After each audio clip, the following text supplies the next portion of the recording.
Terus diperbandingkan baik yang mana amal dipertontonkan sama ndak. Di sini beliau cerita betapa untuk menjaga ikhlas sebaiknya orang itu tidak terkenal, tidak syuhrah, tidak terkenal. Oke, itu kita sepakat ya, karena kalau terkenal mungkin orang dipaksa publik dengan tanda kutip untuk selalu berbuat baik, tapi karena jaim lah, jaga image atau apa. Tapi ketika dibalik pertanyaannya, kamu rela yang terkenal itu orang enggak benar, sementara yang orang benar itu enggak terkenal. Lalu masyarakat taunya yang tidak benar. Kalau pertanyaannya dibalik itu, orang baik wajib terkenal enggak? Kalau pertanyaannya dibalik seperti itu, dokter yang benar tidak terkenal, yang malpraktek terkenal. Kamu ingin kondisi seperti itu? Enggak ingin kan? Artinya apa? Gara-gara olah kata, olah pikiran, ini logika jadi rubah. Lagi-lagi apa? Jawaban itu ada di kata-kata sebetulnya. Makanya bab-bab seperti ini tidak usahlah kita berdebat, berpolemik. Sebaiknya orang itu humul, menutup diri, apa sebaiknya orang terkenal. Itu enggak perlu seperti itu. Sudah terserah Tuhan saja. Saya beri contoh ya. Ini makalah yang ditulis Imam Ghazali.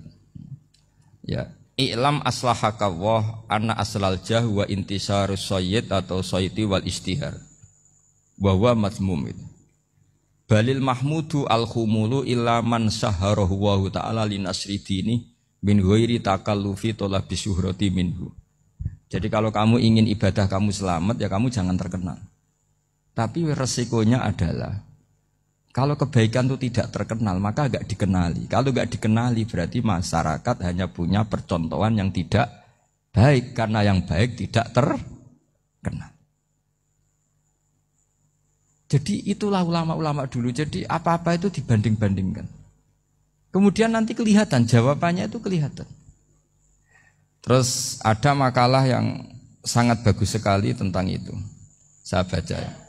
Wa yadullu ala dzalika anna Allah azza wa jalla amaral anbiya'a bi idharil amali lil iktida wa khassahum bi mansibin nubuwah.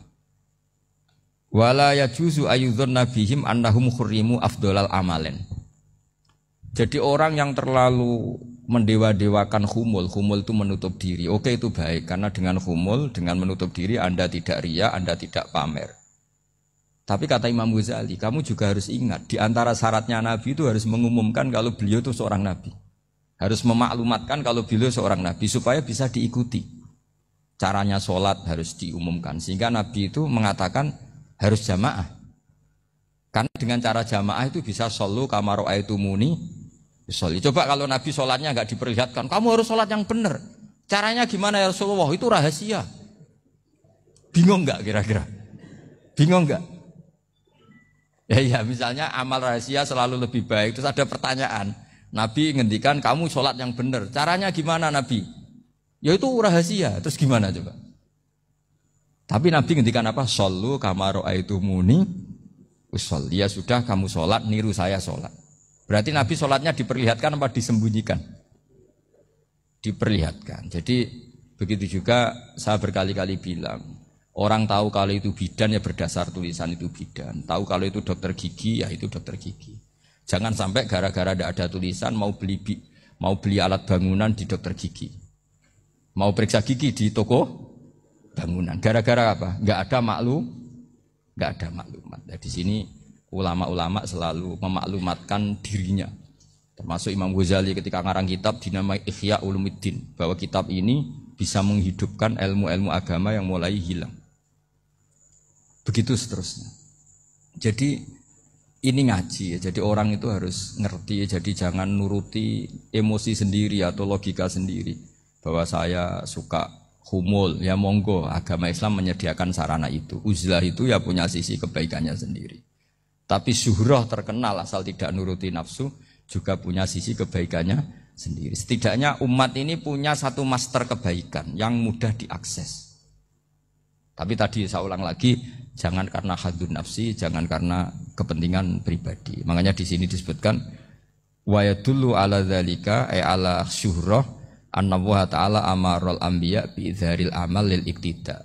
Allah selalu memerintahkan para nabi kalau ngamal kebaikan ya harus dimunculkan supaya bisa ditiru. Yaitu tadi kita tidak bisa bayangkan kan kalau misalnya Nabi menyuruh kamu harus sholat yang benar, kemudian sholatnya Nabi sembunyi. Kalau ditanya, Nabi saya niru siapa? Wah itu rahasia, kamu nggak boleh lihat sholat saya saat takut tidak ikhlas. Ribet kan? Sehingga jamaah itu statusnya tetap harus. Nah bedanya harus ini ulama berpendapat harus yang apa? Fardu kifayah. Tapi fardu itu maknanya harus. Tapi bukan berarti kalau nggak jamaah sholatnya nggak sah, nggak. Tapi statusnya jamaah itu tetap apa? Harus. Nah barokahnya harus ini orang yang baru sholat, sholatnya langsung benar karena ada yang diikutin. Coba kalau mantan dukun baru sholat terus sholat sendiri, itu mesti mirip mantra. Karena dia tidak ada master percontohannya. Tapi barokahnya ada master, orang paling bodoh pun kalau sholat ya benar. Karena standar ada komandonya, ada imamnya. Sehingga Imam Ahmad malah berpikir keras. Syarat sahnya sholat itu harus jamaah. Cara pikirannya Imam Ahmad. Keras sekali beliau. Sehingga kalau orang sholat sendiri kok ada orang lain yang maunya berjamaah harus bayar, orang itu harus bayar. Demi sahnya sholat. Itu madzhabnya Imam Ahmad. Tapi kalau madzhab Syafi'i hanya mengatakan itu fardu kifayah, yang kalau satu komunitas gak mau melakukan semuanya apa?